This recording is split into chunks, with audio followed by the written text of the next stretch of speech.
បាទគ្រប់នឹងជំរាបសួរបងប្អូនប្រជាប្រដ្ឋខ្មែរបាទជនរួមជាតិខ្មែរទាំងអស់បាទក្នុងនាមខ្ញុំជាឈាមខ្មែរមួយដំណក់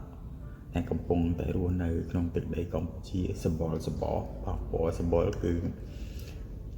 សម្បល់ខ្មែរតម្រង់មុខខ្មែរបាទអញ្ចឹងអត់មានកូនកាត់អីទេអត់មានតិចច្រឡំថាប៉ាគីស្ថានឬក៏អីហ្នឹងអត់ទេបាទគឺខ្មែរបងប្អូនបាទអញ្ចឹង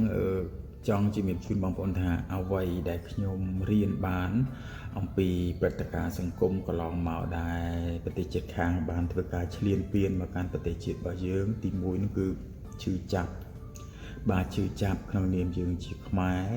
ហើយរស់នៅដោយសេចក្តីថ្លៃថ្នូរតែមានការបៀតបៀននិងមានការបំពានពីអ្នកជិតខាងអញ្ចឹងចង់បញ្ជាក់ថាការឈឺចាប់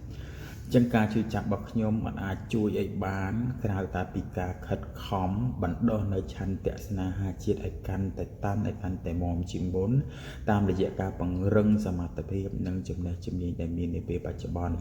រួមជាមួយនឹងអប់រំកូនចៅចំនួនក្រោយឲ្យខិតខំរៀនសូត្រមានតែការរៀនសូត្រមានតែចំណេះដឹងទេដែលជាអាវុធមុខស្រួចនៅក្នុងការតតាំងទៅនឹងឧបសគ្គនៃសង្គមជាពិសេសគឺជាមួយនឹងប្រទេសជិតខាងព្រោះសម័យកាលនេះ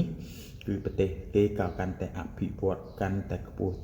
ទៅយើងក៏ដូចគ្នាយើងកំពុងតែបន្តដំណើរបាទ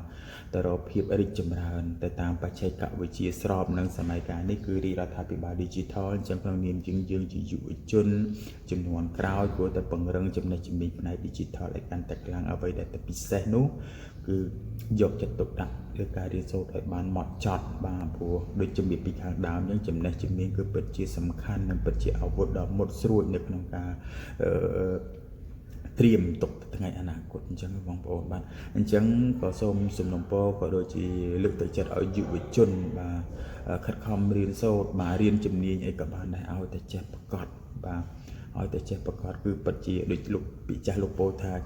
ចេះប្រកបប្រាក់រត់តាមរោគណាខ្ញុំភ្លេចនិយមន័យនឹងដែរប៉ុន្តែខ្ញុំពិតជាគ្រប់គ្រងនៅ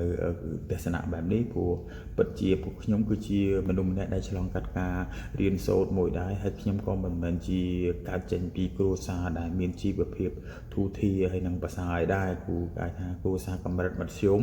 រស់នៅជនបទហើយបានអាហារូបករណ៍ត្រៀននៅរាជធានីភ្នំពេញរហូតទៅដល់បញ្ចប់ការសិក្សាបានគ្រប់ជ្រុងជ្រោយរហូតដល់មានលទ្ធផល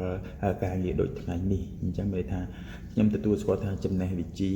បាទពិតជាធ្វើការផ្លាស់ប្ដូរនៅជីវិតរបស់យើងក៏ពិតមែនបងប្អូនបាទអញ្ចឹងយុវជនជំនាន់ក្រោយត្រូវតែខិតខំរៀនសូត្រដើម្បីប្រទេសជាតិរបស់យើងបងប្អូនបាទអរគុណ